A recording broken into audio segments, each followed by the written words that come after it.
কার্তনা, তবে কি বৃথা যাবে প্রেম প্রার্থনা? ঈশ্বর কি তোমার আমার মিলন লিখতে পারতো না?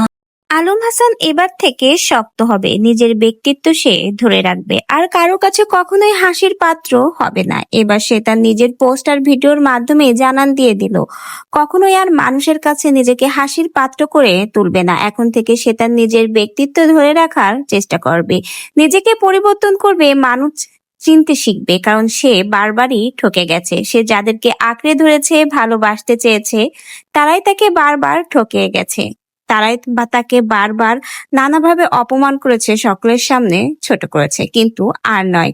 এখন থেকে সে তার নিজের ব্যক্তিত্ব ধরে রাখবে, সে মানুষ চিনতে এখন শিখে গেছে, আর কখনোই কারো কাছে সে নিজেকে হাসির পাত্র করে তুলবে না।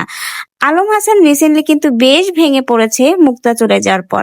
আলম হাসান হয়তো বারবার ঠকে যাওয়ার পর মুক্তাকে আঁকড়ে ধরে বাঁচতে চেয়েছিল, এই পর্যন্ত চারটা বিয়ে করেছে, একটা সংসারও তার টেকেনি। ঘরে একটা ছোট সন্তান আছে, সে চেয়েছিল মুক্তার মাধ্যমে হয়তো তার সন্তানকে মায়ের অভাব পূরণ করাবে এবং সে একটা সুন্দর সংসার করবে, কিন্তু আফসোস সেটা আর হলো না। সংসার জীবনের কিছুদিন যেতে না যেতেই ভাঙনের সুর বেজে গেল, মুক্তা তাকে ডিভোর্স দিয়ে চলে গেছে। মুক্তার প্রধান ইচ্ছা ছিল আলম হাসানের মাধ্যমেই সে পরিচিতি পাবে, সে ভাইরাল হবে।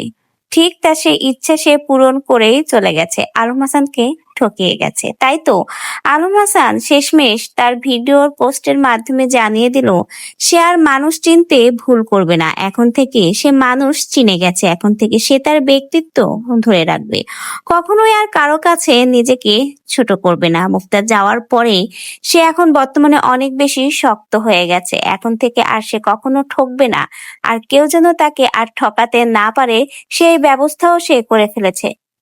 বলতে গেলে সে তার নিজের মনকে শক্ত করেছে। সে একটা সাক্ষাৎকারে জানিয়েছে বর্তমানে আর বিয়ে শাদীর কথা সে ভাবছে না, সে যেমন আছে তেমনই থাকবে, বিয়ের শখ নাকি তার মিটে গেছে। তাই তো বিয়ে সম্পর্কে আর কোনো কথাই সে বলতে চায় না, এমনকি বর্তমানে বিয়ে নিয়ে আর কোনো চিন্তা ভাবনাই তার মাথায় নেই। এখন সে কিছুদিন একলা জীবনই পার করতে চায়।